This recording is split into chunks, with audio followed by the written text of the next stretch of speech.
13만원밖에 안 하네. 따발총 13만원.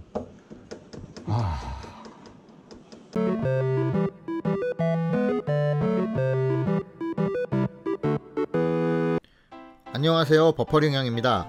오늘은 외국 건샵을 구경해보자 그 두 번째로 오사카에 있는 건샵 건모를 소개하겠습니다. 참고로 이 영상은 작년 5월에 가서 찍은 영상입니다. 절대로 오해하지 말아주세요. 오사카에는 건샵들이 참 많습니다. 저도 여러 곳을 다녀와 봤고요. 그 중에 한 곳인 이 건몰은 시내 한가운데에 있어서 접근성이 참 좋습니다. 제품의 종류도 다양하다를 넘어서 엄청나게 많이 있습니다. 일반적인 AR이나 AK뿐만 아니라 2차 대전에 사용되었던 총기들과 기관총, 핸드건, 샷건 등 종류도 무궁무진 다양했고요. 어디 듣도 보도 못한 장비들도 많았습니다. 심지어 스타워즈의 스톰트루퍼가 들고 다니던 블라스터 건도 있었고요. 알라의 요술봉 RPG-7도 있었습니다. 총뿐만 아니라 광학 장비, 옵션 부품, 분장 등 에어소프트에 관한 모든 것을 보고 만지고 착용해보고 구입할 수가 있는 곳입니다. 그러면 찾아가는 길부터 알려드릴게요.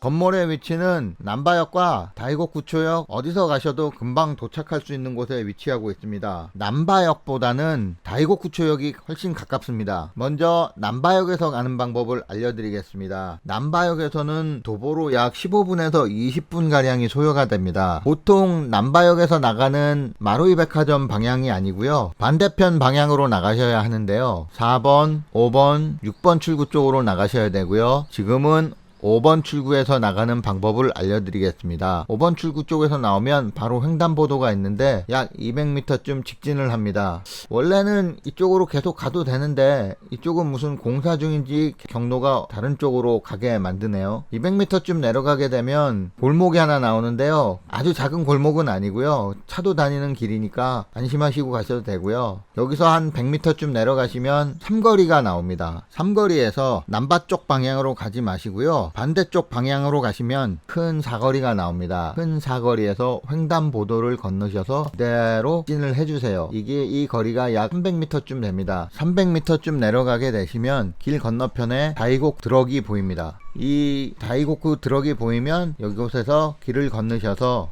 2번 건너셔야 돼요. 1번, 2번 건너시면 패밀리마트가 보입니다. 이 패밀리마트 기준으로 100m만 더 내려가시면 건몰이 보입니다. 약 12분 소요된다고 나오는데 이거는 거짓말 같고요. 여러분 이거 다 거짓말인 걸 아시죠? 제 경험으로는 한 20분 정도 걸렸습니다. 두 번째 방법인 다이곡구초역에서 가는 방법은 2번 출구에서 나오셔서 300에서 350m쯤 가시면 패밀리마트가 나옵니다. 패밀리마트에서 다시 왼쪽으로 100m만 내려가시면 건몰이 나오고요. 이 맵에서는 6분 정도라고 나오는데요, 넉넉 잡고 10분이라고 생각하시면 됩니다. 개인적으로는 이 다이곡구초역에서 가시는 방법을 추천드리고요. 이게 훨씬 가깝습니다. 건몰 입구입니다. 2층엔 엄청난 양의 총들이 걸려 있어서 여기가 뭐 하는 곳이다 따로 설명이 없어도 그냥 한 방에 알 수 있습니다. 매장에 들어서면 엄청난 전시 물량에 먼저 놀랍니다. 이렇게 많은 전시품은 그 어디에서도 본 적이 없습니다. 이런 게 물량 공세인가 봅니다. 이곳은 먼저 소개해드린 슈퍼 라지콘과는 다르게 일본 제품보다는 대만이나 홍콩 제품이 주력으로 보였습니다. 전시된 제품만 봐도 일본 제품은 별로 없었고요. GBB 제품도 별로 없었고 거의 다 일반 전동건 위주였습니다. 하지만 이런 건 이것만 이랬던 건 아니었고요. 제가 가본 모든 샵이 마찬가지였습니다. 아마도 가스건보다는 전동건 쪽이 종류도 훨씬 다양하고 찾는 사람도 많으니까 그런 걸지도 모르겠습니다. 구경을 하면서 다른 쪽으로 가니까 때깔고운 파파샤와 베레타 M1938인가요? 클래식건 두 자루가 전시되어 있더라고요. 옆에는 카구팔과 게런드, 스탠도 전시되어 있었고요. 여기서 정말 요사한 거 많이 봤습니다. 파파샤는 어느 메이커 제품인지는 모르겠습니다만 가격이 18,000엔인 게 그다지 비싸지도 않았습니다. 품질이 어떤지는 모르겠습니다만 하나 소장하고 싶게 만드는 때깔이더라고요. 그림의 떡이지만 스나이퍼 건용 스코프들과 후드, 킬프래시 옵션들도 많이 구비되어 있더라고요.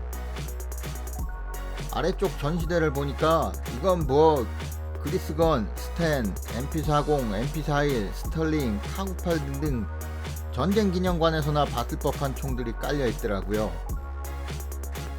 화면에 나오는 게 전부도 아니지만 스나이퍼건들도 참 종류가 많이 있었습니다. 제가 좋아라 하는 AK들도 참 많이 있었고요. AK도 이렇게 보니까 종류가 참 많구나 싶었습니다. 루마니아 타입이라든지 택티컬 타입이라든지 언뜻 보니까 M14 EBR도 보이네요. 이쪽 코너는 샷건과 기관총 코너입니다. 솔직히 샷건에는 전혀 관심이 없어서 뭐가 뭔지 잘 모르겠고요. 전 기관총에 눈이 핑핑 돌아가더라고요. 심지어 M1919도 있더라고요. 저건 나중에라도 꼭 소장을 하고 싶네요. 제가 기관총 덕후라서요. 저 큰 녀석을 게임에 쓰려면 거치를 해야겠죠? 60이나 미니미처럼 들고 다닐 수 있는 것도 아니고 디자인이 참 애매하긴 합니다. 이제 2층을 구경하러 가봅니다. 매장은 1층과 2층으로 나눠져 있는데요. 2층으로 올라가게 되면 군장과 외부 부품 그리고 중고 코너가 있습니다. 저 세 칸은 헬멧 코너고요. 전시되어 있는 건 전부 착용해 볼 수 있습니다. 모양도 가지가지 종류가 많네요. 이렇게 종류가 많을 줄은 몰랐습니다. 헬멧에 전면 마스크까지 달린 저것은 CQB 필드에서는 참 유용할 것 같습니다. CQB 필드에서 게임을 하다 보면 갑자기 상대방과 마주칠 때가 있잖아요. 나도 물론 튀어나갈 때가 있고요. 그때는 나도 모르게 쏘게 되잖아요.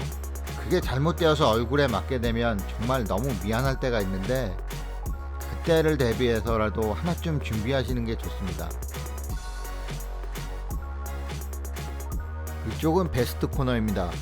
거의 다 중국 제품 같고요. 가격적인 메리트는 전혀 없습니다. 일본에서는 중국산이 오히려 한국보다 더 비싼 느낌입니다. 전동건용 내부 옵션 파트들도 많이 있었고요.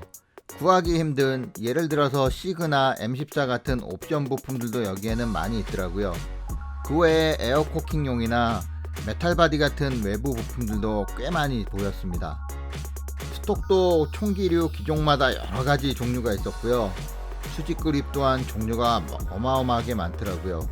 그 외에 도대체 이런 거 왜 하는 과연 팔릴까 싶은 제품들도 꽤 많이 있었습니다. 중고 코너의 일부 모습인데요. 정말 가지고 싶었던 GHK AUG GBB가 떡하니 있더라고요. 그것도 35,000엔이라는 매우 싼 가격으로요. 전에 이 녀석을 한번 직구해볼까 하다가 상부에 달린 스코프 때문에 포기한 적이 있었거든요. 저게 달려있으면 거기다 기능까지 살아있으면 안된다고 해서 포기했었죠. 니키타나 시류에서 나왔을 때 정말 너무 예쁜 총이다라고 생각했었는데 여기서 이렇게 보니까 너무 반갑기도 하고 가질 수 없는 녀석이다 보니까 너무 아쉽더라고요. 지금 다시 봐도 너무 예쁜 총이고요. 몸에 딱 붙는 크기에 무게도 생각보다 많이 무겁지 않았습니다.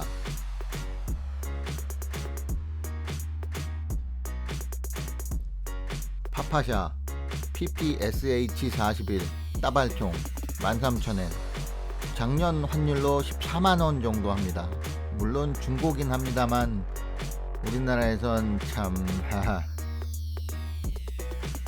다시 1층으로 내려와서 기관총 코너로 가봅니다. 아래 샷건이 많이 있었습니다만 제 눈엔 다 그 녀석이 그 녀석으로만 보였습니다. 제 취향은 크고 길고 시커멓거나 나무로 되어 있는 탄이 많이 나가는 무거운 녀석들 취향이거든요. 너무 아재 취향인가 봅니다.